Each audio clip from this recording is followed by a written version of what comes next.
Di sebuah tempat di dekat Salt Lake City, Utah, Amerika Serikat, terdapat labirin terowongan bawah tanah yang luas dan telah ditutup rapat selama 15 tahun. Meski luas, labirin tersebut memiliki ruang yang sempit, dan dahulu kala pernah menjadi tempat favorit penjelajah gua yang menyukai tantangan. Labirin itu adalah Gua Nati Pati, yang kini telah menjadi makam bagi seorang penjelajah bernama John Edward Jones, yang terjebak di dalamnya dan meninggal pada 2009 silam. Dilansir All That's Interesting, Gua Nati Pati pertama kali didokumentasikan oleh seorang penjelajah bernama Dale Green pada 1960-an. Tak lama setelah itu, tempat tersebut menjadi terkenal dengan ribuan orang berkunjung setiap tahunnya. Namun, Nati Pati ternyata cukup berbahaya untuk dijelajahi oleh orang amatir karena di dalamnya terdapat lubang yang sangat sempit. Lubang itu dijuluki dengan nama yang lumayan menyeramkan, ada yang disebut The Helmet Eater, The Scout Eater, dan The Bird Canal. Jones ini menjadi salah satu penjelajah Gua Nati Pati. Jones bukanlah seorang amatir. Dia dibesarkan menjadi petualang sejati. Bersama adiknya Jones kecil sering diajak ayahnya untuk menjelajahi gua di Utah. Saat beranjak dewasa, tepat di usia 26 tahun, ia mencoba melakukan ekspedisi ke Gua Nati Pati bersama Josh dan beberapa saudaranya. Malapetaka datang saat Jones dan Josh memulai petualangan ke Gua Nati Pati pada 24 November 2009, sekitar pukul 8 malam waktu setempat. Jones bertekad untuk menjelajahi salah satu lorong paling terkenal di Nati Pati, yakni The Bird Canal atau Parit Kelahiran, sebuah lubang sempit yang harus dijelajahi oleh penjelajah gua dengan sangat hati-hati. Jones akhirnya mulai memasuki gua sempit tersebut, menelusuri lorong demi lorong. Tak lama setelah itu, dia menemukan sebuah lubang yang diakini sebagai The Bird Canal. Jones kemudian menuju lubang kecil tersebut, terus menelusuri ruangan dengan kepala masuk terlebih dahulu, bergerak maju menggunakan pinggul, perut, dan jari-jarinya.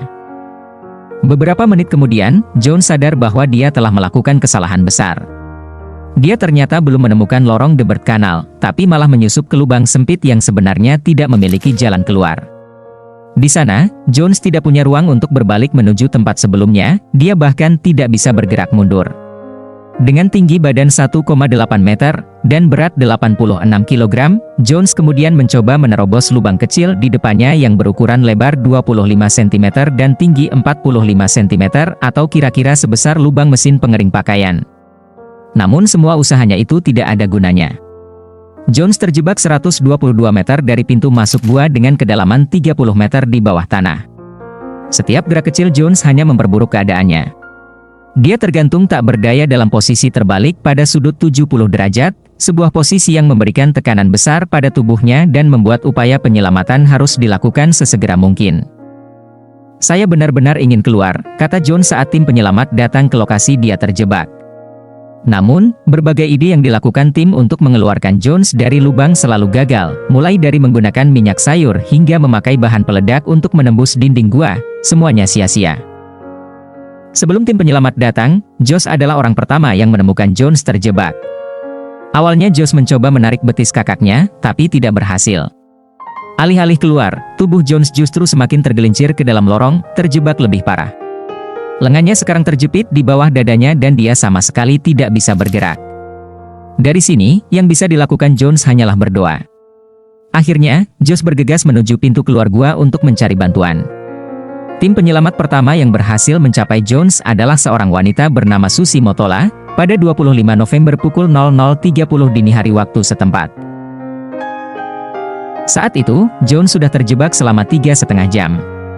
Motola memperkenalkan dirinya kepada Jones, meski yang ia lihat hanyalah sepasang sepatu lari berwarna biru tua dan hitam. Selama 24 jam berikutnya, lebih dari 100 petugas penyelamat bekerja keras untuk membebaskan John Edward Jones dari kedalaman Gua Nati Pati.